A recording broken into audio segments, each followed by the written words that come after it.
ਖਬਰਾਂ ਦੇ ਬੁਲੇਟਿਨ ਵਿੱਚ ਤੁਹਾਡਾ ਸਵਾਗਤ ਹੈ। ਆਓ ਨਜ਼ਰ ਮਾਰਦੇ ਹਾਂ ਅੱਜ ਦੀਆਂ ਖਾਸ ਖਬਰਾਂ ਤੇ। ਜ਼ਿਲ੍ਹਾ ਗੁਰਦਾਸਪੁਰ ਦੇ ਬਟਾਲਾ ਵਿਖੇ ਇਹਨਾਂ ਗਲੀਆਂ ਵਿੱਚੋਂ ਨਿਕਲ ਕੇ ਅੱਜ ਕਈ ਨਾਮਵਰ ਗਾਇਕ ਬੁਲੰਦੀਆਂ ਨੂੰ ਛੂ ਰਹੇ ਹਨ। ਇਹਨਾਂ ਵਿੱਚੋਂ ਇੱਕ ਸੁਨੰਦਾ ਸ਼ਰਮਾ ਵੀ ਇੱਕ ਨਾਮਵਰ ਗਾਇਕ ਹੈ ਜਿਸ ਨੇ ਲਖਵਿੰਦਰ ਖੇਰਾ ਕੋਲੋਂ 7 ਮਹੀਨੇ ਗਾਇਕੀ ਸਿੱਖੀ ਹੈ ਤੇ ਅੱਜ ਕਿਸੇ ਚੰਗੇ ਮੁਕਾਮ ਤੇ ਪਹੁੰਚੀ ਹੈ। ਪਰ ਉਸਤਾਦ ਉੱਥੇ ਦਾ ਉੱਥੇ ਹੀ ਪਰਿਵਾਰ ਦੇ ਨਾਲ ਗਰੀਬੀ ਨਾਲ ਲੜ ਰਿਹਾ ਹੈ। ਹਾਲਾਤ ਇੰਨੇ ਕੁ ਮਾੜੇ ਹਨ ਕਿ ਰੋਟੀ ਨੂੰ ਵੀ ਤਰਸਦੇ ਹਨ, ਪਰ ਕਿਸੇ ਵੀ ਨਾਮਵਰ ਗਾਇਕ ਕੋਲੋਂ ਆਪਣੇ ਉਸਤਾਦ ਲਈ ਕੁਝ ਵੀ ਨਹੀਂ ਕੀਤਾ ਗਿਆ ਜਿਸ ਨਾਲ ਉਹ ਵੀ ਆਪਣੇ ਪਰਿਵਾਰ ਨੂੰ ਚਲਾ ਸਕੇ ਤੇ ਤਾਲੀਮ ਲੈ ਕੇ ਆਪ ਤਾਂ ਬੁਲੰਦੀਆਂ ਨੂੰ ਛੂ ਰਹੇ ਹਨ, ਪਰ ਉਸਤਾਦ ਅੱਜ ਵੀ ਉਸ ਮਲਵੇ ਰੂਪੀ ਘਰ ਵਿੱਚ ਆਪਣੇ ਪਰਿਵਾਰ ਨਾਲ ਜ਼ਿੰਦਗੀ ਕੱਟ ਰਿਹਾ ਹੈ ਅਤੇ ਆਸ ਲਾਈ ਬੈਠਾ ਹੈ ਕਿ ਸ਼ਾਇਦ ਰੱਬ ਉਸ ਕੋਲੋਂ ਕੋਈ ਫਰਿਸ਼ਤਾ ਭੇਜੇ ਤਾਂ ਜੋ ਆਪਣੀ ਜ਼ਿੰਦਗੀ ਨੂੰ ਸੁਖੀ ਬਤੀਤ ਕਰ ਸਕੇ। ਦੇਖੋ ਜੀ, ਸੁਨੰਦਾ ਸ਼ਰਮਾ ਮੇਰੇ ਕੋਲ ਮਿਊਜ਼ਿਕ ਕਰਾਉਣ ਵਾਸਤੇ ਆਏ ਸੀਗੇ 2 ਗੀਤ। ਉਹਨਾਂ ਦੇ ਮੈਂ 2 ਗਾਣੇ ਪਹਿਲੇ ਸਟਾਰਟਿੰਗ ਉਹਨਾਂ ਦੀ ਮੇਰੇ ਕੋਲ ਹੋਈ ਹੈ ਔਰ 6-7 ਮਹੀਨੇ ਉਹਨਾਂ ਨੇ ਮੇਰੇ ਕੋਲ ਇੱਥੇ ਕੋਚਿੰਗ ਲਈ ਹੈ ਮਿਊਜ਼ਿਕ ਦੀ। ਅਤੇ ਬਾਕੀ ਅੱਜ ਕੱਲ੍ਹ ਮੇਰੇ ਪਰਿਵਾਰ ਦੇ ਹਾਲਾਤ ਜਿਹੜੇ ਕਾਫੀ ਖ਼ਰਾਬ ਹੋ ਚੁੱਕੇ ਨੇ ਕਿਉਂਕਿ ਮੇਰਾ ਆਪਣਾ ਮਿਊਜ਼ਿਕ ਦਾ ਕੰਮ ਜਿਹੜਾ ਬਿਲਕੁਲ ਬੰਦ ਹੋ ਚੁੱਕਾ ਹੈ ਅਤੇ ਬੜੀ ਮੁਸ਼ਕਿਲ ਦੇ ਵਿੱਚ ਮੇਰੀ ਲਾਈਫ ਚੱਲ ਰਹੀ ਹੈ ਔਰ ਮੈਨੂੰ ਮਜਬੂਰੀ 'ਚ ਬਾਹਰ ਕਿਸੇ ਹੋਰ ਜਗ੍ਹਾ 'ਤੇ ਜੋਬ ਕਰਨੀ ਪੈ ਰਹੀ ਹੈ ਔਰ ਅਜੇ ਤੱਕ ਮੇਰੀ ਲਾਈਫ ਜਿਹੜੀ ਹੈ ਮਤਲਬ ਟਰੈਕ 'ਤੇ ਨਹੀਂ ਆਈ, ਬੜੀ ਮੁਸ਼ਕਿਲ ਵਿੱਚ ਆ। ਹੋਰ ਵੀ ਇਸ ਤੋਂ ਇਲਾਵਾ ਸੁਨੰਦਾ ਸ਼ਰਮਾ ਤੋਂ ਇਲਾਵਾ ਵੀ ਕਿਸੇ ਨੇ ਕਦੀ ਤੁਹਾਡੇ ਨਾਲ ਕੋਈ ਟਾਈਮ ਐਕਸਪੈਂਡ ਕੀਤਾ ਹੋਏ, ਕੋਈ ਹੋਰ ਗਾਇਕਾਂ ਨਾਲ? ਹੋਰ ਜਿੱਦਾਂ ਰਣਜੀਤ ਬਾਵਾ ਜੀ, ਮੇਰੇ ਗੁਰ ਭਾਈ ਛੋਟਾ ਮੇਰੇ ਤੋਂ, ਅਸੀਂ ਇੱਥੇ ਸ਼ਮੀ ਖਾਨ ਭਾਜੀ ਹੁੰਦੇ ਸੀਗੇ, ਉਹਨਾਂ ਦੇ ਦਫ਼ਤਰ ਦੇ ਵਿੱਚ ਆਪਾਂ ਰਿਆਜ਼ ਕਰਦੇ ਸੀਗੇ, ਉਹਨਾਂ ਕੋਲ ਸਿੱਖਦੇ ਸੀਗੇ। ਹੋਰ ਕਾਫੀ ਮੈਂ ਜਿੱਦਾਂ ਗੀਤਾ ਜੈਲਦਾਰ ਕੇ ਸਮੱਖਣ ਐਂਡ ਡਾਕਟਰ ਹਰਵਿੰਦਰ ਬਿੰਦੂ ਜੀ ਜਲੰਧਰ ਤੋਂ, ਉਹਨਾਂ ਦੇ ਮੈਂ ਗਾਣਿਆਂ ਦੇ ਮਿਊਜ਼ਿਕ ਵੀ ਕੀਤੇ ਨੇ। ਹੋਰ ਵੀ ਮੁੰਡਾ ਕਿ ਚੰਨਪ੍ਰੀਤ ਬਾਜਵਾ ਆਸਟ੍ਰੇਲੀਆ, ਉਹਨਾਂ ਨੂੰ ਵੀ ਮੈਂ ਇੱਥੋਂ ਮਿਊਜ਼ਿਕ ਕਰਕੇ ਆਸਟ੍ਰੇਲੀਆ ਭੇਜਦਾ ਹੁੰਦਾ ਸੀ। ਤੁਹਾਨੂੰ ਕੋਈ ਫੋਨ ਕਾਲ ਜਾਂ ਕੋਈ ਕਿਸੇ ਤਰ੍ਹਾਂ ਦਾ ਕਿਸੇ ਨਾਮਵਰ ਸਿੰਗਰ ਨੇ ਜਿਨ੍ਹਾਂ ਨੇ ਤੁਹਾਡੇ ਸ਼ਾਗਿਰਦ ਰਹੇ ਨੇ, ਉਹਨਾਂ ਨੇ ਕੋਈ ਬਾਤ ਪੁੱਛੀ ਤੁਹਾਡੀ? ਦੇਖੋ ਜੀ, ਅੱਜ ਤੱਕ ਤਾਂ ਕਿਸੇ ਦਾ ਫੋਨ ਕਾਲ ਨਹੀਂ ਆਇਆ ਮੈਨੂੰ, ਤੇ ਨਾ ਹੀ ਕਿਸੇ ਨੇ ਮੇਰੀ ਬਾਂਹ ਫੜੀ ਹੈ। ਬਸ ਉਹਨਾਂ ਨੇ ਮੇਰਾ ਕਾਫੀ ਬੰਦੇ ਕਹਿ ਸਕਦਾ ਵੀ ਉਹਨਾਂ ਨੇ ਮੇਰਾ ਮਿਸਯੂਜ਼ ਕੀਤਾ ਹੈ। ਮੇਰੇ ਟੈਲੈਂਟ ਦੇ ਥਰੂ ਉਹਨਾਂ ਨੇ ਮੇਰੇ ਕੋਲ ਹੈਲਪ ਲਈ ਹੈ, ਪਰ ਬਾਅਦ 'ਚ ਮੇਰੀ ਉਹਨਾਂ ਬਾਤ ਨਹੀਂ ਪੁੱਛੀ ਕਿਸੇ ਨੇ। ਅਜਿਹੇ ਸ਼ਾਗਿਰਦਾਂ ਨੂੰ ਜਾਂ ਅਜਿਹੇ ਲੋਕਾਂ ਨੂੰ ਕੀ ਮੈਸੇਜ ਦਿੰਦੇ ਹੋ ਕਿ ਜਿਹੜੇ ਆਪਣੇ ਗੁਰੂ ਨਾਲ ਇਸ ਤਰ੍ਹਾਂ ਦਾ ਵਤੀਰਾ ਕਰਦੇ ਨੇ ਲਾਸਟ ਟਾਈਮ? ਬਸ ਮੈਂ ਇਹੀ ਕਹਿਣਾ ਜੀ ਕਿ ਇਨਸਾਨ ਨੂੰ ਨਮਕ ਹਰਾਮੀ ਨਹੀਂ ਕਰਨੀ ਚਾਹੀਦੀ। ਕਿਸੇ ਦੀ ਜਿੱਥੇ ਤੁਹਾਨੂੰ ਕੋਈ ਬੰਦਾ ਰੋਟੀ ਖਵਾਲਦਾ ਉਹਦੀ ਥਾਲੀ ਦੇ ਵਿੱਚ ਛੇਦ ਨਹੀਂ ਕਰਨਾ ਚਾਹੀਦਾ। ਜੇ ਤੁਹਾਡੀ ਕਿਸੇ ਨੇ ਤੁਹਾਡੀ ਹੈਲਪ ਕੀਤੀ ਆ ਔਖੇ ਵੇਲੇ ਤਾਂ ਤੁਹਾਨੂੰ ਵੀ ਉਸ ਦੀ ਬਾਂਹ ਜ਼ਰੂਰ ਫੜਨੀ ਚਾਹੀਦੀ ਹੈ। ਪਿਛਲੇ ਦਿਨੀ ਹੀ ਅੰਮ੍ਰਿਤਸਰ ਦੇ ਡਿਪਟੀ ਕਮਿਸ਼ਨਰ ਗੁਰਪ੍ਰੀਤ ਸਿੰਘ ਖਹਿਰਾ ਦੇ ਵੱਲੋਂ ਹਦਾਇਤਾਂ ਜਾਰੀ ਕੀਤੀਆਂ ਗਈਆਂ ਸੀ ਕਿ ਕਰੋਨਾ ਦੇ ਕੇਸ ਲਗਾਤਾਰ ਵੱਧ ਰਹੇ ਹਨ, ਜਿਨ੍ਹਾਂ ਨੂੰ ਲੈ ਕੇ ਕਿਹਾ ਗਿਆ ਸੀ ਕਿ 100 ਤੋਂ ਵੱਧ ਲੋਕ ਵਿਆਹ ਦੇ ਵਿੱਚ ਸ਼ਾਮਿਲ ਨਹੀਂ ਹੋ ਸਕਣਗੇ। ਅਗਰ ਵਿਆਹ ਹੁੰਦਾ ਹੈ ਤਾਂ ਪਹਿਲਾਂ ਕਰੋਨਾ ਟੈਸਟ ਕਰਵਾਏ ਹੋਣਗੇ, 72 ਘੰਟੇ ਦੀ ਰਿਪੋਰਟ ਹੋਣੀ ਜ਼ਰੂਰੀ ਹੈ। ਅਗਰ ਨਹੀਂ ਤਾਂ ਕਾਰਵਾਈ ਹੋਵੇਗੀ, ਜਿਸ ਨੂੰ ਲੈ ਕੇ ਅੰਮ੍ਰਿਤਸਰ ਦੀਆਂ ਸਮਾਜ ਸੇਵੀ ਮਨਦੀਪ ਸਿੰਘ ਮੰਨਾ ਦੇ ਹੋਟਲ ਮਾਲਕ ਤੇ ਰੈਸਟੋਰੈਂਟ ਮਾਲਕ ਅੰਮ੍ਰਿਤਸਰ ਦੇ ਡਿਪਟੀ ਕਮਿਸ਼ਨਰ ਨੂੰ ਮਿਲੇ ਤਾਂ ਕਿ ਆਪਣੀਆਂ ਮੁਸ਼ਕਲਾਂ ਦੱਸੀਆਂ। ਪੱਤਰਕਾਰਾਂ ਨਾਲ ਗੱਲਬਾਤ ਕਰਦਿਆਂ ਮਨਦੀਪ ਮੰਨਾ ਨੇ ਕਿਹਾ ਹੈ ਕਿ ਪਿਛਲੀ ਦਿਨੀ ਹਦਾਇਤਾਂ ਜਾਰੀ ਕੀਤੀਆਂ ਗਈਆਂ ਤੇ ਜਿਹੜੇ ਵੀ ਲੋਕ ਵਿਆਹ ਸਮਾਗਮ ਜਾਂ ਫਿਰ ਰੈਸਟੋਰੈਂਟ ਵਿੱਚ ਆਉਂਦੇ ਹਨ ਤਾਂ ਕਰੋਨਾ ਟੈਸਟ ਜਾਂ ਫਿਰ ਵੈਕਸੀਨ ਲਗਵਾਉਣੀ ਜ਼ਰੂਰੀ ਹੋਵੇਗੀ। ਇਸ ਮਾਮਲੇ ਵਿੱਚ ਅਸੀਂ ਵਫਦ ਲੈ ਕੇ ਡੀਸੀ ਸਾਹਿਬ ਨੂੰ ਮਿਲਾਂਗੇ। ਜਿਹੜਾ ਸਾਡੀ ਡੀਸੀ ਸਾਹਿਬ ਨਾਲ ਮੀਟਿੰਗ ਹੋਈ ਉਹ 'ਚ ਬੜਾ ਡੀਸੀ ਸਾਹਿਬ ਨੇ ਬੜਾ ਪੋਜ਼ਿਟਿਵ ਸਾਡੇ ਨਾਲ ਬੜੀ ਪੋਜ਼ਿਟਿਵ ਗੱਲ ਕੀਤੀ ਔਰ ਅਸੀਂ ਆਪਣਾ ਜਿਹੜਾ ਕਸ਼ਟ ਸੀਗਾ ਉਹਨਾਂ ਦੇ ਸਾਹਮਣੇ ਰੱਖਿਆ ਕਿ ਸਾਨੂੰ ਇਹ ਮੁਸ਼ਕਲਾਂ ਆ ਰਹੀਆਂ। ਉਹਨਾਂ ਨੇ ਕਿਹਾ ਕਿ ਠੀਕ ਹੈ, ਤੁਸੀਂ ਪੂਰਾ ਸਾਲ ਅੱਗੇ ਇਸ ਕਸ਼ਟ ਨੂੰ ਸਹਾਰਿਆ ਹੈ ਅਤੇ ਮੇਰੀਆਂ ਇਹਨਾਂ ਗਾਈਡਲਾਈਨ ਜਿਹੜੀਆਂ ਮੈਂ ਹੁਣੇ ਕੁਝ ਆਰਡਰ ਜਾਰੀ ਕੀਤੇ ਸੀ, ਇਹਨਾਂ ਨਾਲ ਤੁਹਾਨੂੰ ਕੋਈ ਨੁਕਸਾਨ ਨਹੀਂ ਹੋਣ ਵਾਲਾ। ਮੈਂ ਨਵੀਆਂ ਗਾਈਡਲਾਈਨ ਜਾਰੀ ਕਰ ਰਿਹਾ। ਤੁਸੀਂ ਸਮਝਦੇ ਹੋ ਕਿ ਪੋਸੀਬਲ ਸੀਗੀ ਇਹ ਚੀਜ਼? ਇਹ ਬਿਲਕੁਲ ਪੋਸੀਬਲ ਨਹੀਂ ਸੀਗੀ, ਤਾਂ ਹੀ ਸਾਡਾ ਵਫਦ ਵੀ ਉਹਨਾਂ ਕੋਲ ਮੰਨਾ ਜੀ ਦੀ ਅਧਿਕਸ਼ਤਾ 'ਚ ਗਿਆ ਔਰ ਉਹਨਾਂ ਨੇ ਸਾਨੂੰ ਬੜਾ ਸਿੰਪੈਥੈਟਿਕਲੀ ਸੁਣ ਕੇ ਔਰ ਇਹਦਾ ਹੱਲ ਕੱਢਿਆ ਔਰ ਉਹਦੀਆਂ ਨਵੀਆਂ ਗਾਈਡਲਾਈਨ ਜਿਹੜੀਆਂ ਹੈਗੀਆਂ ਉਹ ਵਿਦਨ ਡੇ ਔਰ 2 ਜਾਰੀ ਕਰ ਦਿੱਤੀਆਂ। ਸਰਚ ਵੀ ਜਿਹੜਾ ਹੈ ਅਸੀਂ ਜਿਹੜਾ ਕਰਫਿਊ ਇੰਪੋਜ਼ ਕਰਨ ਬਾਰੇ ਔਰ ਇਹਦੇ ਬਾਰੇ ਜਿਹੜਾ ਵਿਚਾਰ ਅਧੀਨ ਹੈ ਚੀਜ਼ਾਂ, ਲੇਕਿਨ ਅਸੀਂ ਹੁਣ ਇੱਕ ਜਿਹੜੀ ਚੀਜ਼ ਮੁੱਖ ਤੌਰ 'ਤੇ ਸੋਚੀ ਹੈ ਕਿ ਬਿਲਕੁਲ ਰਾਤ ਬੰਦ ਕਰਨ ਨਾਲੋਂ, ਕਿਉਂਕਿ ਜੇ ਰਾਤ 11 ਵਜੇ ਤੋਂ ਕਰਫਿਊ ਲਾਉਂਦੇ ਹਾਂ ਤਾਂ ਉਸ ਕਰਫਿਊ ਦਾ ਉਸ ਜ਼ਿਆਦਾ ਮੰਤਵ ਰਹਿ ਨਹੀਂ ਜਾਂਦਾ ਕਿਉਂਕਿ ਵੈਸੇ ਹੀ ਐਕਟੀਵਿਟੀ ਬੰਦ ਹੁੰਦੀ ਹੈ। ਜਾਂ ਤਾਂ ਕਰਫਿਊ ਥੋੜ੍ਹਾ ਘੰਟਾ 2 ਘੰਟੇ ਪਹਿਲਾਂ ਲਾਇਆ ਜਾਏਗਾ, ਉਦੋਂ ਵੀ ਇਫੈਕਟ ਪਏਗਾ ਤੁਹਾਡੇ ਫੰਕਸ਼ਨਸ 'ਤੇ। ਸੋ ਅਸੀਂ ਇੱਕ ਕਲੈਕਟਿਵ ਰਿਸਪੌਂਸਿਬਿਲਿਟੀ ਦੇ ਤੌਰ 'ਤੇ ਹੁਕਮ ਜਾਰੀ ਕੀਤਾ ਹੈ ਕਿ ਜਿਹੜੇ ਵੀ ਅਸੀਂ ਔਰਗੇਨਾਈਜ਼ ਕਰਵਾ ਰਹੇ ਹਾਂ ਫੰਕਸ਼ਨ ਜਾਂ ਜਿਹੜੇ ਪਲੈਨਡ ਫੰਕਸ਼ਨਸ ਨੇ, ਜਿਹੜੇ ਅਣਚਾਹੇ ਫੰਕਸ਼ਨਸ ਕੋਈ ਹੁੰਦਾ, ਕੋਈ ਡੈਥ ਹੋ ਗਈ, ਐਮਰਜੈਂਸੀ ਹੈ, ਮੈਂ ਉਹਨਾਂ ਦੀ ਗੱਲ ਨਹੀਂ ਕਰ ਰਿਹਾ। This order is only for planned function. ਕਿਸੇ ਨੇ ਕੋਈ ਈਵੈਂਟ ਆਰਗੇਨਾਈਜ਼ ਕਰਨਾ ਹੈ, ਉਹਨੂੰ ਪਤਾ ਹੈ ਕਿ ਮੈਂ 15 ਦਿਨਾਂ ਨੂੰ, ਹਫ਼ਤੇ ਨੂੰ ਇਹ ਚੀਜ਼ ਕਰਵਾਉਣ ਜਾ ਰਿਹਾ ਹੈ। ਸਰਕਾਰੀ ਲਿਮਿਟ ਹੈ ਕਿ ਅੰਦਰ ਤੁਹਾਡੀ 100 ਦੀ ਗੈਦਰਿੰਗ ਔਰ ਬਾਹਰ ਖੁੱਲ੍ਹੇ ਦੇ ਵਿੱਚ 200 ਬੰਦੇ ਦੀ ਗੈਦਰਿੰਗ ਅਲਾਊਡ ਹੈਗੀ ਹੈ, ਔਰ ਉਹਦੇ 'ਚ ਵੀ ਤੁਹਾਨੂੰ ਮਾਸਕ ਪਾਉਣਾ, ਸੋਸ਼ਲ ਡਿਸਟੈਂਸਿੰਗ, ਇਹ ਸਾਰੀਆਂ ਚੀਜ਼ਾਂ ਲਾਜ਼ਮੀ ਨੇ। ਲੇਕਿਨ ਦੇਖਣ 'ਚ ਇਹ ਆ ਰਿਹਾ ਹੈਗਾ ਕਿ ਤੁਹਾਡੀ ਸੀਲਿੰਗ ਜਿਹੜੀ ਹੈ ਉਹਦੀ ਵੀ ਕੋਈ ਅਜੇ ਵੀ ਕੇਟਰਿੰਗ ਦੇ 500 ਪਲੇਟਾਂ ਦੇ ਆਰਡਰਸ ਹੁੰਦੇ ਨੇ, 500 ਬੰਦਾ ਜਾ ਰਿਹਾ ਹੈ ਉੱਥੇ। ਜਿਹੜੀ ਮਾਸਕ ਵੇਅਰਿੰਗ ਦੀਆਂ ਇਸ਼ੂਜ਼ ਜਿਹੜੇ ਉਹ ਵੀ ਸਾਡੇ ਸਾਹਮਣੇ ਆ ਰਹੇ ਕਿ ਉਹਦੀ ਕੰਪਲਾਇੰਸ ਨਹੀਂ ਉਸ ਲੈਵਲ 'ਤੇ ਹੋ ਪਾ ਰਹੀ। ਇਸ ਫੈਸਲੇ 'ਚ ਅਸੀਂ 2-3 ਚੀਜ਼ਾਂ ਕੀਤੀਆਂ ਨੇ ਕਿ ਜਿਹੜੇ ਵੀ ਲੋਕ ਆਰਗੇਨਾਈਜ਼ ਕਰ ਰਹੇ ਨੇ ਜਾਂ ਜਿਹੜੇ ਹੋਸਟ ਆਪਣਾ ਫੰਕਸ਼ਨ ਕਰ ਰਹੇ ਨੇ, ਜੇ ਉਹ 100 ਬੰਦਾ ਇਕੱਠੇ ਕਰ ਰਹੇ ਨੇ, ਤੇ ਉਹਨਾਂ ਦੀ ਜ਼ਿੰਮੇਵਾਰੀ ਬਣਦੀ ਹੈ ਕਿ ਉਹ 100 ਬੰਦਾ ਜਿਹੜਾ ਹੈ ਖੁਦ ਵੀ ਸੇਫ ਰਵੇ ਔਰ ਬਾਕੀਆਂ ਨੂੰ ਵੀ ਸੇਫ ਰੱਖੇ। ਔਰ 72 ਘੰਟੇ ਪਹਿਲਾਂ ਸਾਡੇ ਜਿਹੜਾ ਕੋਈ ਜੋ ਕੋਵਿਡ ਦਾ ਟੈਸਟ ਕਰਵਾ ਸਕਦੇ ਹੈ ਜਿਹੜੇ ਵੀ ਬੰਦੇ ਇਕੱਠੇ ਹੋ ਰਹੇ, so that gathering will be a safe gathering. So ਉਹਦੇ ਲਈ ਇੱਕ ਹੁਕਮ ਕੀਤਾ ਹੈ। ਅਤੇ ਵੈਕਸੀਨੇਸ਼ਨ ਸਾਡੀ ਔਨ ਹੈ। 60 ਸਾਲ ਤੋਂ ਸਾਰੇ ਉੱਤੇ ਬੰਦੇ ਜਾਂ 45 ਸਾਲ ਤੋਂ ਜਿਹੜੇ ਕਿਸੇ ਨੂੰ ਕੋਈ ਡਾਇਬਟੀਜ਼, ਕਿਸੇ ਨੂੰ ਹਾਈਪਰਟੈਂਸ਼ਨ ਜਾਂ ਕੋਮੋਰਬਿਡਿਟੀ ਹੈਗੀ ਹੈ, ਉਹ ਬੰਦਾ ਵੀ ਆਪਣਾ ਜਿਹੜਾ ਹੈ ਵੈਕਸੀਨੇਸ਼ਨ ਕਰਵਾ ਸਕਦਾ ਹੈ। ਪੰਜਾਬ ਸਰਕਾਰ ਦੇ ਅਧੀਨ ਪੈਂਦੇ ਪਾਵਰਕਾਮ ਵੱਲੋਂ ਖੇਤਾਂ ਤੇ ਪਿੰਡਾਂ ਦੀ ਬਿਜਲੀ ਸਪਲਾਈ ਨੂੰ ਵੱਖੋ-ਵੱਖ ਕਰਨ ਦੇ ਲਈ ਲਗਾਏ ਜਾ ਰਹੇ ਖੰਭੇ ਤੇ ਨਵੇਂ ਲਗਾਏ ਜਾ ਰਹੇ ਸਮਾਰਟ ਮੀਟਰਾਂ ਦੇ ਖਿਲਾਫ ਰੂਪਨਗਰ ਦੇ ਵਿੱਚ ਵੱਖ-ਵੱਖ ਪਿੰਡਾਂ ਤੋਂ ਇਕੱਠੇ ਹੋਏ ਕਿਸਾਨਾਂ ਵੱਲੋਂ 132 kV ਬਿਜਲੀ ਘਰ ਦੇ ਵਿੱਚ ਪੰਜਾਬ ਸਰਕਾਰ ਅਤੇ ਪਾਵਰਕਾਮ ਦੇ ਖਿਲਾਫ ਧਰਨਾ ਦਿੱਤਾ ਗਿਆ। ਇਸ ਮੌਕੇ ਕਿਸਾਨਾਂ ਨੇ ਪੰਜਾਬ ਸਰਕਾਰ ਖਿਲਾਫ ਜੰਮ ਕੇ ਨਾਅਰੇਬਾਜ਼ੀ ਕਰਦਿਆਂ ਹੋਏ ਕਿਹਾ ਕਿ ਪੰਜਾਬ ਸਰਕਾਰ ਵੀ ਕੇਂਦਰ ਸਰਕਾਰ ਦੀ ਤਰਜ਼ ਤੇ ਨਿੱਜੀਕਰਨ ਦੇ ਰਾਹ ਤੇ ਤੁਰੀ ਹੋਈ ਹੈ ਅਤੇ ਕਿਸਾਨ ਤੇ ਆਮ ਜਨਤਾ ਦਾ ਕਚੂਮਰ ਕੱਢਿਆ ਹੋਇਆ ਹੈ। ਕੀ ਨਾਮ ਹੈ ਜੀ?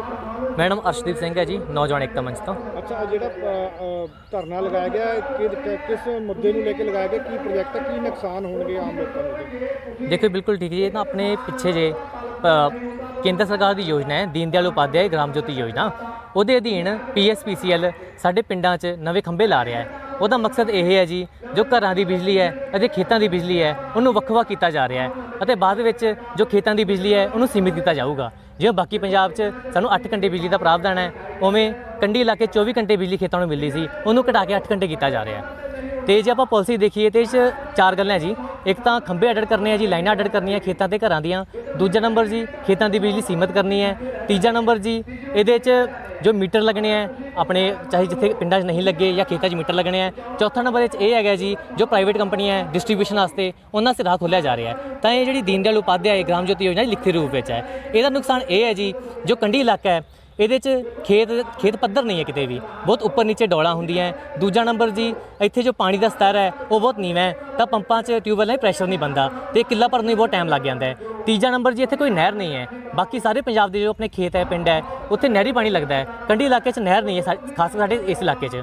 ਅਤੇ ਚੌਥਾ ਨੰਬਰ ਜੀ ਇੱਥੇ ਜਾਨਵਰਾਂ ਦੀ ਮਾਰ ਬਹੁਤ ਹੈ, ਤਾਂ ਖੇਤੀ ਨੂੰ ਪ੍ਰਫੁੱਲਿਤ ਕਰਨ ਵਾਸਤੇ, ਇੱਥੇ ਬਚਾਈ ਰੱਖਣ ਵਾਸਤੇ 24 ਘੰਟੇ ਬਿਜਲੀ ਦਾ ਪ੍ਰਬੰਧ ਹੋਣਾ ਬਹੁਤ ਜ਼ਰੂਰੀ ਹੈ। ਗੁਰਦਾਸਪੁਰ ਦੇ ਪਿੰਡ ਮੀਰਪੁਰ ਨੇੜੇ ਇੱਕ ਤੇਜ਼ ਰਫ਼ਤਾਰ ਕਾਰ ਬੇਕਾਬੂ ਹੋ ਕੇ ਦਰਖਤ ਨਾਲ ਟਕਰਾਈ। ਹਾਦਸਾ ਇੰਨਾ ਜ਼ਬਰਦਸਤ ਸੀ ਕਿ ਕਾਰ ਦੇ ਪਰਖਚੇ ਉੱਡ ਗਏ ਅਤੇ ਇਸ ਹਾਦਸੇ ਵਿੱਚ ਕਾਰ ਚਾਲਕ ਰੋਬਿਨ ਦੀ ਮੌਕੇ ਤੇ ਹੀ ਮੌਤ ਹੋ ਗਈ ਅਤੇ ਦੂਸਰਾ ਵਿਅਕਤੀ ਗੌਰਵ ਕੁਮਾਰ ਗੰਭੀਰ ਰੂਪ ਨਾਲ ਜ਼ਖਮੀ ਹੈ, ਜਿਸ ਨੂੰ ਗੁਰਦਾਸਪੁਰ ਦੇ ਸਰਕਾਰੀ ਹਸਪਤਾਲ ਵਿੱਚ ਇਲਾਜ ਲਈ ਭੇਜ ਦਿੱਤਾ ਗਿਆ ਹੈ ਅਤੇ ਮੌਕੇ ਤੇ ਪਹੁੰਚੀ ਪੁਲਿਸ ਮਾਮਲੇ ਦੀ ਜਾਂਚ ਕਰ ਰਹੀ ਹੈ। ਇਹ ਜੀ ਕੋਈ ਸਵੇਰੇ 7:30 ਵਜੇ ਦੇ ਕਰੀਬ ਮੈਨੂੰ ਫੋਨ ਆਇਆ ਸੀ ਕਿ ਜਿਹੜਾ ਦੀਨਾਨਗਰ ਇੱਥੋਂ ਗੁਰਦਾਸਪੁਰੋਂ ਜਿਹੜਾ ਜੇਰ ਰੋਡ ਆ ਡਾਲਾ ਲੈਂਡ ਦੇ ਲਾਗੇ ਇੱਕ ਨਾ ਕੋਈ ਕਾਰ ਜਿਹੜੀ ਬੇਕਾਬੂ ਹੋ ਕੇ ਦਰਖਤ ਵਿੱਚ ਵੱਜ ਗਈ ਆ। ਮੈਂ ਪੁਲਿਸ ਪਾਰਟੀ ਨੂੰ ਮੌਕੇ 'ਤੇ ਭੇਜਿਆ।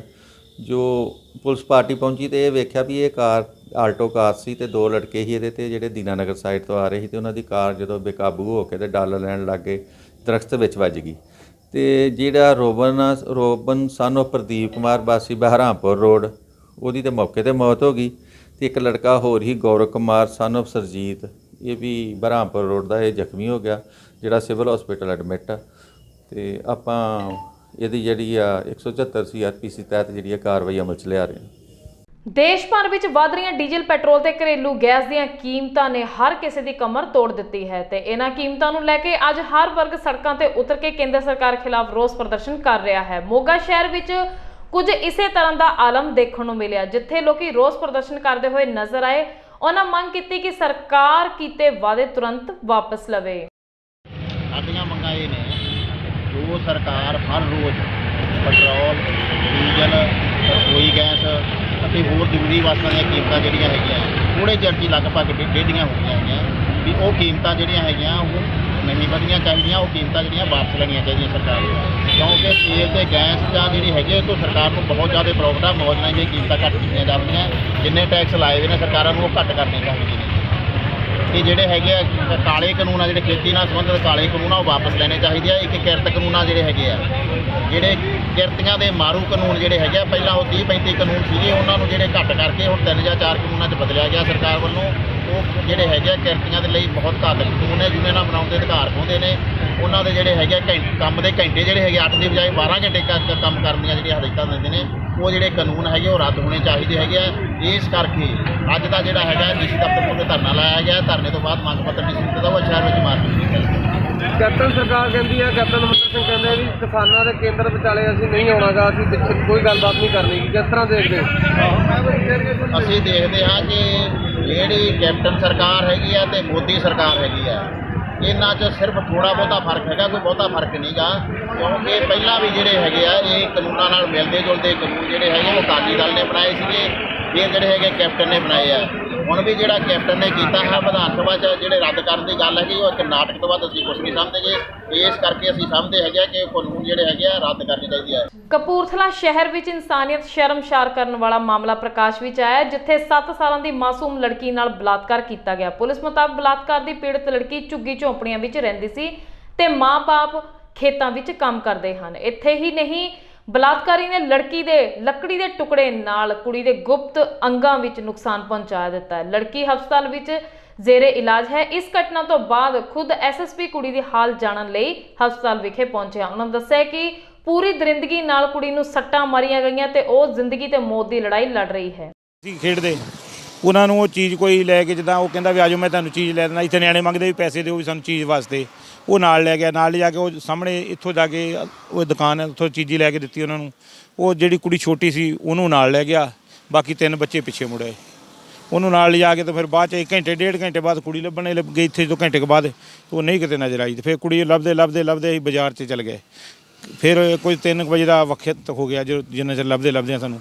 ਫਿਰ ਉਸ ਤੋਂ ਬਾਅਦ ਇਹ ਬਾਜ਼ਾਰ ਦੇ ਵਿੱਚ ਜਾਂਦੇ ਆ ਕੁੜੀ ਦੇ ਜੀਜੇ ਨੇ ਦੇਖਿਆ ਵੀ ਉਹ ਜਿਹੜੀ ਕੁੜੀ ਹੈ ਛੋਟੀ ਜਿਹੜੀ ਹੋਇਆ ਉਹਦੇ ਨਾਲ, ਉਹ ਕਹਿੰਦਾ ਉਹ ਜਾਂਦਾ ਸੀ, ਉਹਨੂੰ ਫੜ ਲਿਆਂਦਾ। ਫੜ ਕੇ ਲਿਆ ਕੇ ਇੱਥੇ ਇਹਨੂੰ ਪੁੱਛਿਆ ਅਸੀਂ ਵੀ ਉਦੋਂ ਆਹ ਗੱਲ ਹੋਈ ਆ, ਉਹ ਮੰਨਿਆ ਨਹੀਂ ਗਿਆ ਇਸ ਗੱਲ ਨੂੰ। ਉਹ ਕਹਿੰਦਾ ਵੀ ਬੰਦੇ 2 ਹੋਰ ਆ, ਉਧਰਲੀਆਂ ਝੁੱਗੀਆਂ ਦੇ ਆ, ਕਹਿੰਦਾ ਉਹ ਲੈ ਕੇ ਗਏ ਆ। ਉਹ ਕਹਿੰਦਾ ਉਹਨਾਂ ਦਾ ਨਾਂ ਉਹਨੇ ਦੱਸਿਆ ਸਾਨੂੰ, ਤੇ ਉਹ ਮਤਲਬ ਕੁੜੀ ਉਹਨੇ ਦੱਸਿਆ ਵੀ ਇੱਥੇ ਹੈਗੀ ਆ। ਕੁੜੀ ਦਾ ਮਾਂ ਪਿਓ ਸਾਡੇ ਨਾਲ ਸੀਗਾ, ਅਸੀਂ ਮੌਕੇ 'ਤੇ ਉਹ ਮਤਲਬ ਕੋਰੋਨਾ ਮਹਾਮਾਰੀ ਦੇ ਚੱਲਦਿਆਂ ਸਕੂਲ ਵਿੱਚ ਛੁੱਟੀਆਂ ਕਰ ਦਿੱਤੀਆਂ ਗਈਆਂ ਹਨ ਤੇ ਨਾਲ ਹੀ 10ਵੀਂ ਤੇ 12ਵੀਂ ਦੇ ਇਮਤਿਹਾਨ ਮੁਲਤਵੀ ਕਰ ਦਿੱਤੇ ਹਨ। ਪਰ ਇੱਕ ਫੈਸਲਾ ਲੈਂਦੇ ਹੋਏ ਪੰਜਾਬ ਸਕੂਲ ਸਿੱਖਿਆ ਬੋਰਡ ਨੇ ਐਲਾਨ ਕੀਤਾ ਹੈ ਕਿ ਉਹ 5ਵੀਂ ਇਮਤਿਹਾਨ ਬੋਰਡ ਦੇ ਹਨ ਤੇ 16 ਮਾਰਚ ਨੂੰ ਸ਼ੁਰੂ ਹੋ ਚੁੱਕੇ ਹਨ। ਇਸੇ ਕਰਕੇ ਸਰਕਾਰ ਨੇ ਕੋਰੋਨਾ ਵਾਇਰਸ ਨੂੰ ਲੈ ਕੇ ਕੁਝ ਗਾਈਡਲਾਈਨਸ ਵੀ ਜਾਰੀ ਕੀਤੀਆਂ ਹਨ, ਪਰ ਮਾਪੇ ਇਹਨਾਂ ਪੇਪਰਾਂ ਤੋਂ ਨਾਖੁਸ਼ ਹਨ। ਜ਼ਿਕਰਯੋਗ ਹੈ ਕਿ ਹਰ ਸਕੂਲ ਦੇ ਬੱਚਿਆਂ ਤੇ ਅਧਿਆਪਕਾਂ ਨੂੰ ਕੋਰੋਨਾ ਹੋਣ ਦੀਆਂ ਖਬਰਾਂ ਸਾਹਮਣੇ ਆ ਰਹੀਆਂ ਹਨ। ਇਸੇ ਕਰਕੇ ਮਾਪੇ ਕਿਤੇ ਨਾ ਕਿਤੇ ਡਰੇ ਹੋਏ ਹਨ। ਮੇਰਾ ਨਾਮ ਤਜਿੰਦਰਜੀਤ ਕੌਰ ਹੈ। ਹਾਂਜੀ, ਮੈਂ ਸਰਕਾਰੀ ਪ੍ਰਾਇਮਰੀ ਸਕੂਲ ਗੌਂਸਪੁਰਾ ਤੋਂ। ਹਾਂਜੀ, ਸਾਡੀ ਇੱਥੇ 5th ਪੇਪਰਾਂ ਦੀ ਡਿਊਟੀ ਲੱਗੀ ਹੋਈ ਹੈ। ਮੈਡਮ, ਗਾਈਡਲਾਈਨਸ ਦੀ ਕਿੰਨਾ ਕੁ ਪਾਲਣਾ ਕੀਤੀ ਜਾ ਰਹੀ ਹੈ? ਅਸੀਂ ਗਾਈਡਲਾਈਨਸ ਦੀ ਪਾਲਣਾ ਕਰ ਰਹੇ ਹਾਂ। ਬੱਚਿਆਂ ਨੂੰ ਡਿਸਟੈਂਸ ਬਣਾ ਕੇ ਰੱਖਦੇ ਪਏ ਹਾਂ। ਹਾਂਜੀ, ਮਾਸਕ ਲਗਾ ਕੇ ਬੱਚੇ ਆ ਰਹੇ ਨੇ, ਬੱਚਿਆਂ ਕੋਲ ਸੈਨੀਟਾਈਜ਼ਰ ਹੈ। ਗਵਰਨਮੈਂਟ ਦੀਆਂ ਸਾਰੀਆਂ ਹਦਾਇਤਾਂ ਦਾ ਹੀ ਪਾਲਣ ਕਰਦੇ ਪਏ ਹਾਂ।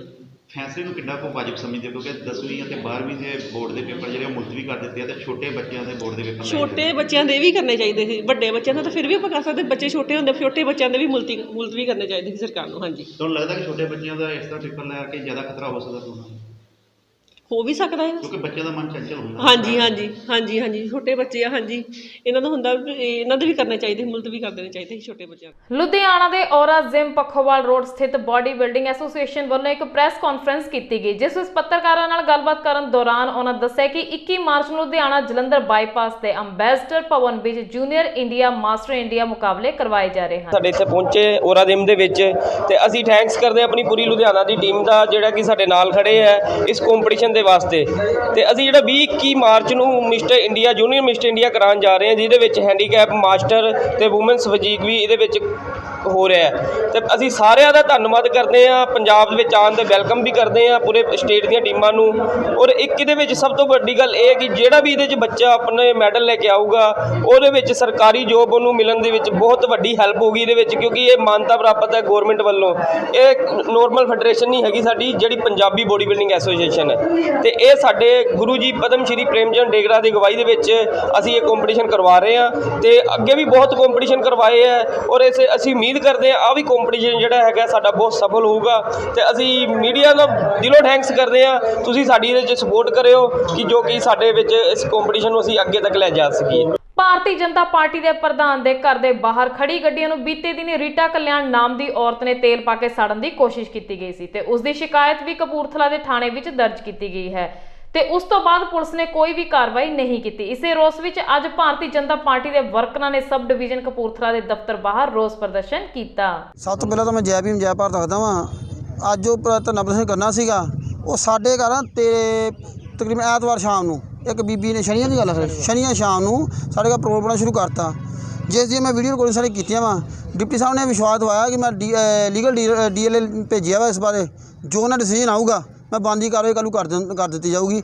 ਠੀਕ ਹੈ ਕਿ ਨਹੀਂ। ਉਹਨੇ ਵੀ ਇੱਕ ਦਰਖਾਸਤ ਦਿੱਤੀ ਕਿ ਲੈਣ ਦੇਣ ਦੀ ਕੋਈ ਮੈਂ ਦੱਸਿਆ ਕਿ ਜੋ ਲੈਣ ਦੇਣ ਸਾਡੀ ਗੱਲ ਆ ਉਹ ਪਹਿਲਾਂ ਸਭ ਤੋਂ ਪਹਿਲਾਂ ਦਵਾਈ ਖਾ ਕੇ 309 ਦਾ 6 ਦਾ ਪਰਚਾ ਦਰਜ ਕਰਨ ਦੀ ਕੋਸ਼ਿਸ਼ ਕੀਤੀ ਸੀਗੀ ਕਿਉਂਕਿ ਸਾਡਾ ਕੋਈ ਐਸਾ ਲਿੰਕ ਨਹੀਂ ਹੈ। ਇਹ ਸਾਰਾ ਇੱਕ ਰਾਜੀ ਸਾਜ਼ਿਸ਼ ਹੁੰਦਾ ਵਾ ਔਰ ਸਾਨੂੰ ਵਿਸ਼ਵਾਸ ਆ ਕਿ ਜੇ ਡਿਪਟੀ ਸਾਹਿਬ ਨੇ ਕਿਹਾ ਵਾ ਤੇ ਸਾਡੇ ਕੰਮ ਕਰ ਦੂਗੇ ਪਹਿਲ ਰਾਜ ਕਰੂਗੇ। ਇਹਨਾਂ ਕਹਿੰਦੇ ਕਿ ਮੈਂ ਜਾਚਾਂਗਾ। ਜੈ ਭੀਮ ਜੈ ਭਾਰਤ। ਹਿਮਾਚਲ ਪ੍ਰਦੇਸ਼ ਸਥਿਤ ਮੰਡੀ ਤੋਂ ਭਾਜਪਾ ਦੇ ਸੰਸਦ ਮੈਂਬਰ ਰਾਮ ਸਵਰੂਪ ਸ਼ਰਮਾ ਦੀ ਸ਼ੱਕੀ ਹਾਲਤ ਵਿੱਚ ਮੌਤ ਹੋ ਗਈ ਹੈ। ਹਾਲਾਂਕਿ ਖੁਦਕੁਸ਼ੀ ਕਰਨ ਦਾ ਖਦਸ਼ਾ ਪ੍ਰਗਟ ਕੀਤਾ ਜਾ ਰਿਹਾ ਹੈ। ਘਟਨਾ ਸੰਸਦ ਮੈਂਬਰ ਦੇ ਦਿੱਲੀ ਸਥਿਤ ਰਹਾਇਸ਼ ਸਥਾਨ ਦੀ ਹੈ। ਘਟਨਾ ਦੇ ਕਾਰਨਾਂ ਦਾ ਪਤਾ ਲਗਾਇਆ ਜਾ ਰਿਹਾ ਹੈ। ਕਿਹਾ ਜਾ ਰਿਹਾ ਹੈ ਕਿ ਉਹ 62 ਸਾਲਾਂ ਦੇ ਸਨ ਤੇ ਕਾਫੀ ਦਿਨਾਂ ਤੋਂ ਬਿਮਾਰ ਚੱਲ ਰਹੇ ਸਨ। ਉਸਨੇ ਸੋਨੇ ਤੇ ਚਾਂਦੀ ਦੇ ਨਕਲੀ ਸਿੱਕਿਆਂ ਨੂੰ ਅਸਲੀ ਦੱਸ ਕੇ ਠੱਗੀ ਕਰਨ ਵਾਲੇ ਅੰਤਰਰਾਸ਼ਟਰੀ ਗਿਰੋਹ ਦੇ 4 ਮੈਂਬਰਾਂ ਨੂੰ ਗ੍ਰਿਫਤਾਰ ਕਰਕੇ ਉਹਨਾਂ ਦੇ ਕਬਜ਼ੇ ਵਿੱਚ 95 ਸੋਨੇ ਦੇ ਨਕਲੀ ਸਿੱਕੇ 4 ਚਾਂਦੀ ਦੇ ਨਕਲੀ ਸਿੱਕੇ 12 ਮੋਬਾਈਲ ਤੇ ਵੱਖ-ਵੱਖ ਕੰਪਨੀਆਂ ਦੇ 20 SIM ਕਾਰਡ ਅਤੇ 50,000 ਰੁਪਏ ਬਰਾਮਦ ਕੀਤੇ ਹਨ। ਇਸ ਸਬੰਧ ਵਿੱਚ ਜਾਣਕਾਰੀ ਦਿੰਦੇ ਹੋਏ detective staff incharge inspector Harjinder Singh ਨੇ ਦੱਸਿਆ ਕਿ ਇਹਨਾਂ ਠੱਗਾਂ ਵੱਲੋਂ ਪਿਛਲੇ ਕਰੀਬ 15 ਸਾਲਾਂ ਵਿੱਚ ਦੇਸ਼ ਦੇ ਰਾਜਾਂ ਦੇ ਕਰੀਬ 50 ਠੱਗੀ ਦੀਆਂ ਵਾਰਦਾਤਾਂ ਨੂੰ ਅੰਜਾਮ ਦਿੱਤਾ ਗਿਆ ਹੈ। ਹਿਮਾਲਿਆ ਦੀਆਂ 7 ਖੂਬਸੂਰਤ ਪਹਾੜੀਆਂ ਵਿੱਚੋਂ ਸੁਸ਼ੋਭਿਤ ਸ਼੍ਰੀ ਹੇਮਕੁੰਟ ਸਾਹਿਬ ਦੀ ਸਾਲਾਨਾ ਯਾਤਰਾ ਲਈ ਕਿਵਾੜ 10 ਮਈ ਨੂੰ ਖੁੱਲਣਗੇ। ਜਾਣਕਾਰੀ ਦਿੰਦੇ ਹੋਏ ਸ਼੍ਰੀ ਹੇਮਕੁੰਟ ਸਾਹਿਬ ਦੇ ਮੈਨੇਜਮੈਂਟ ਟਰਸਟ ਦੇ ਉਪ ਪ੍ਰਧਾਨ ਸ਼੍ਰੀ ਨਰਿੰਦਰਜੀਤ ਸਿੰਘ ਬਿੰਦਰਾ ਨੇ ਦੱਸਿਆ ਕਿ ਮੈਨੇਜਮੈਂਟ ਟਰਸਟ ਦੀ ਹੋਈ ਮੀਟਿੰਗ ਦੌਰਾਨ ਟਰਸਟ ਵੱਲੋਂ ਫੈਸਲਾ ਕੀਤਾ ਗਿਆ ਹੈ ਕਿ ਇਸ ਸਾਲ 2021 ਦੀ ਯਾਤਰਾ ਲਈ ਸ਼੍ਰੀ ਹੇਮਕੁੰਟ ਸਾਹਿਬ ਦੇ ਕਿਵਾੜ 10 ਮਈ ਨੂੰ ਖੋਲੇ ਜਾਣਗੇ ਜਦਕਿ ਇਸ ਤੋਂ ਪਹਿਲਾਂ ਇਹ ਯਾਤਰਾ ਹਰ ਸਾਲ ਜੂਨ ਨੂੰ ਸ਼ੁਰੂ ਹੁੰਦੀ ਸੀ। ਪੰਜਾਬ ਵਿੱਚ ਕਰੋਨਾ ਦਾ ਕਹਿਰ ਜਾਰੀ ਹੈ ਤੇ ਹਰ ਰੋਜ਼ ਕੇਸਾਂ ਵਿੱਚ ਇਜ਼ਾਫਾ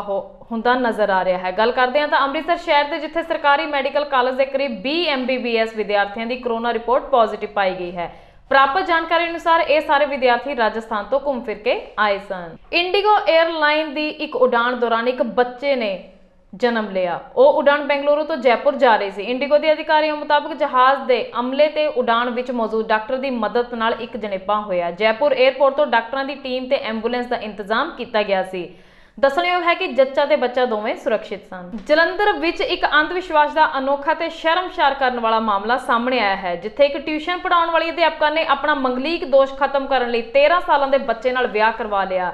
ਇੱਥੇ ਹੀ ਨਹੀਂ ਬਲਕਿ ਅਧਿਆਪਕਾਂ ਨੇ ਬੱਚੇ ਨਾਲ ਸੁਹਾਗ ਰਾਤ ਵੀ ਮਨਾਈ ਤੇ ਉਸ ਤੋਂ ਬਾਅਦ ਘਰ ਵਾਲੇ ਬੱਚੇ ਤੇ ਝੂਠ-ਮੂਠ ਮਾਰਨ ਦਾ ਡਰਾਮਾ ਰਚ ਕੇ ਉਸ ਤੇ ਬੈਣ ਵੀ ਪਾਉਣ ਲੱਗੇ। ਇੱਥੋਂ ਤੱਕ ਕਿ ਚੂੜਾ ਵੀ ਤੋੜ ਦਿੱਤਾ ਗਿਆ ਕਿਉਂਕਿ ਇਹ ਸਭ ਕੁਝ ਕਰਨ ਲਈ ਉਸ ਨੂੰ ਇੱਕ ਪੰਡਤ ਨੇ ਕਿਹਾ ਸੀ ਕਿਉਂਕਿ ਇਹ ਸਭ ਕੁਝ ਕਰਨ ਦੇ ਨਾਲ ਉਸ ਦਾ ਮੰਗਲੀਕ ਦੋਸ਼ ਖਤਮ ਹੋ ਜਾਵੇਗਾ। ਸੂਤਰਾਂ ਮੁਤਾਬਕ ਇਹ ਮਾਮਲਾ ਬਸਤੀ ਬਾਬਾ ਖੇਲ ਖੇਤਰ ਦਾ ਹੈ। ਪਰਿਵਾਰ ਮੁਤਾਬਕ ਇਹ ਟਿਊਸ਼ਨ ਟੀਚਰ ਨੇ 5 ਦਿਨ ਕਹਿ ਕੇ ਬੱਚੇ ਨੂੰ ਆਪਣੇ ਘਰ ਵਿੱਚ ਹੀ ਰੱਖ ਲਿਆ ਇਹ ਕਹਿ ਕੇ ਕਿ ਉਹ ਦਿਨ ਰਾਤ ਪੇਪਰਾਂ ਦੀ ਤਿਆਰੀ ਕਰਵਾਏਗੀ। ਦੋਸਤੋ ਇਹ ਸਨ ਅੱਜ ਦੀਆਂ ਖਾਸ ਖਬਰਾਂ। ਕੱਲ ਫੇਰ ਤੁਹਾਡੇ ਰੂਬਰੂ ਹੋਵਾਂਗੇ ਨਵੀਆਂ ਤੇ ਤਾਜ਼ਾ ਖਬਰਾਂ ਦੇ ਨਾਲ। ਤਦ ਤੱਕ ਲਈ ਦਿਓ ਇਜਾਜ਼ਤ। ਰੱਬ ਰਾਖਾ।